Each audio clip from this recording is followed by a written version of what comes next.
السلام علیکم ورحمۃ اللہ۔ میرا نام ڈاکٹر طلحہ وقار ہے، میں نیورولوجسٹ ہوں اور راولپنڈی پاکستان میں پریکٹس کرتا ہوں۔ آج کا ٹاپک ہمارا بہت ہی انٹرسٹنگ ہے اور عام بیماریوں سے کم انٹینس ہے، یعنی کہ سلیپ واکنگ۔ اردو زبان میں اگر بولیں تو نیند میں چلنا۔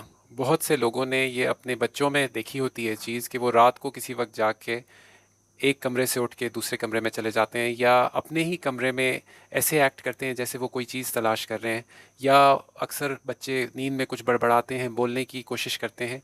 تو اگر وہ چلنے والا جو عمل ہے اس کو میڈیکل ٹرمینالوجی میں سلیپ واکنگ یا سومنیمبولزم کہتے ہیں۔ عموماً یہ چیز کوئی سیریس بیماری نہیں ہوتی ہے، لیکن اس طرح کے بچوں کے لیے یہ بہت زیادہ ضروری ہے کہ ان کو سیف رکھا جائے۔ یعنی کہ اگر وہ چلتے چلتے کسی ایسی جگہ پہنچ جاتے ہیں جہاں پہ سیڑھیاں ہیں تو ادھر سے گرنے کا خطرہ ہے، یا اگر کوئی بالکنی یا ٹیرس پہ پہنچ جاتے ہیں تو وہاں سے کود جانے کا خطرہ ہے، یا اگر راستے میں کوئی ایسی نقصان دہ یا شارپ چیز پڑی ہوئی ہے جیسے کہ کوئی بچوں کے کھلونے یا کوئی اور ایسی چیز جس سے ان کو زخم لگ سکتا ہو، تو اس سے ان کو چوٹ لگ جانے کا خطرہ ہے۔ میرے ایک جاننے والے ہیں جن کا میں آپ سے واقعہ شیئر کرنا چاہتا ہوں۔ یہ اس وقت کالج میں پڑھتے تھے اور ان کا جو کالج کا کمرہ تھا ہاسٹل کا، وہ سیکنڈ فلور پہ تھا۔ تو یہ مجھے بتاتے ہیں کہ ایک رات ایسا ہوا کہ یہ کافی تھکے ہوئے اپنے کمرے میں آ کے سوئے، اور تقریباً صبح 5 بجے کے قریب ان کی آنکھ کھلی۔ جو کالج کا مین، جیسے آپ سمجھیں کہ ایک جمع ہونے کا ایریا، وہاں پہ ایک بینچ پہ یہ سو رہے تھے۔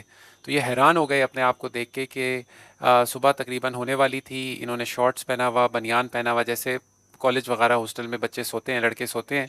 تو دیکھ کے حیران کہ یہ بینچ پہ سو رہے ہیں، کوئی پتہ نہیں کہ کیسے یہ جو ہے نا بینچ پہ پہنچ گئے۔ تو جو بیسٹ ایکسپلینیشن یہی تھی کہ وہ رات کو کسی وقت آنکھ کھلی ان کی اور وہ چلتے ہوئے آ گئے، 2 سیڑھیاں یعنی 2 فلورز نیچے آئے، گراؤنڈ فلور تک آئے، اور پھر باہر تقریباً آپ سمجھیں 50 میٹر یا تقریباً 40 میٹر چل کے وہ باہر جہاں پہ اسٹوڈنٹس کے جمع ہونے کی جگہ تھی وہاں پہ بینچ پہ آ کے سو گئے۔ انہی صاحب نے یہ بتایا کہ بچپن میں ان کی یہ عادت تھی کہ یہ اپنے کمرے میں سوتے تھے اور بہت سی دفعہ صبح اپنے پیرنٹس کے کمرے میں اٹھتے تھے، تو یہ نہیں پتہ چلتا تھا کہ کیسے وہاں چلے گئے، اور زیادہ غالب گمان یہی ہے کہ وہ چلتے ہوئے وہاں پہ گئے ہوں گے۔ پھر ایک اور واقعہ انہی صاحب نے میرے ساتھ شیئر کیا کہ ایک دن اپنی گرمیوں کی چھٹیوں کے دوران یہ سو گئے تھک کے کافی ذرا جلدی، اور باقی جو فیملی ممبرس تھے وہ دیر سے سو رہے تھے، گرمیوں کی چھٹیاں تھیں۔ تو ان لوگوں نے، وہ لوگ بیٹھ کے نیچے ٹی وی دیکھ رہے تھے، تو انہوں نے دیکھا کہ یہ صاحب اوپر سے سیڑھیاں اترتے ہوئے آ رہے ہیں، اور ہاتھ اس طرح سامنے، جیسے انگریزی زبان میں کہتے ہیں نا، ایک زومبی کی طرح، ایک جن کی طرح چلتے ہوئے نیچے آ رہے ہیں۔ اور جاتے جاتے انہوں نے بلایا بھی ان کو کہ یار کیا ہوا آپ کو، آپ کدھر جا رہے ہیں؟ تو انہوں نے کوئی جواب نہیں دیا، اور یہ آگے چلتے ہوئے دوسرے کمرے میں جا کے سو گئے۔ تو یہ بیماری تو نہیں کہنا چاہیے، یہ بیہیویئر اراؤزل ڈس آرڈر کہلاتا ہے، اور یہ نیند کا ہی ایک حصہ ہے۔ نیند میں مختلف اللہ تعالیٰ نے سٹیجز رکھی ہیں، اور ایک سٹیج ہوتی ہے جسے ہم نان ریم سلیپ کہتے ہیں۔ نان ریم سلیپ میں اگر آنکھ کھل جائے تو جسم جو ہے نا وہ موو کرنے کی حالت میں ہوتا ہے، اور اس میں کمپلیکس بیہیویئرز یعنی کہ بولنا، بڑبڑانا، ہاتھ پاؤں ہلانا، چلنا، یہ چیزیں ہو سکتی ہیں۔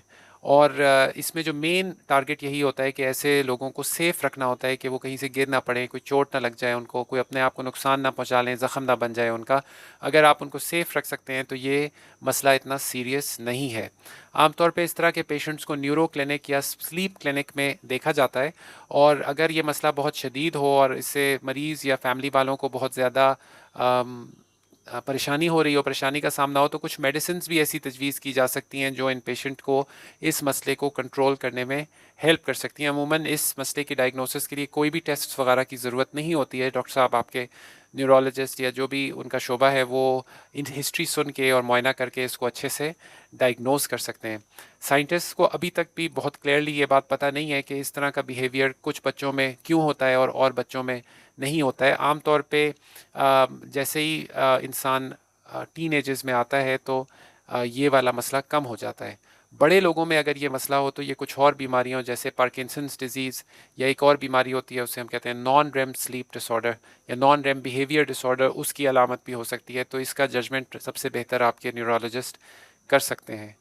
ان شارٹ جو ٹیک ہوم میسج یہی ہے کہ نیند میں چلنا عام طور پہ خطرناک نہیں ہوتا ہے، یا یہ سیریس بیماری نہیں ہوتی ہے، بس آپ نے اپنے پیاروں کو چوٹ سے یا نقصان سے یا گرنے سے بچانا ہوتا ہے۔ ان کے لیے ایسی ارینجمنٹ کریں، دروازہ وغیرہ لاک کریں، چیزوں کو، فرنیچر وغیرہ کو، یا جو کوئی کھلونے بچوں کے یا کوئی ایسی چیز ہے اس کو راستے میں نہ رکھیں کہ ان کو چوٹ نہ لگ جائے۔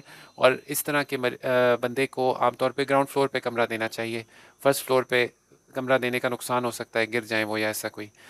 امید کرتا ہوں کہ اس ویڈیو سے آپ کی اویئرنیس میں اضافہ ہوا ہوگا۔ اپنا بہت بہت خیال رکھیے گا، مجھے اپنی دعاؤں میں یاد رکھیے گا۔ السلام علیکم ورحمۃ اللہ وبرکاتہ۔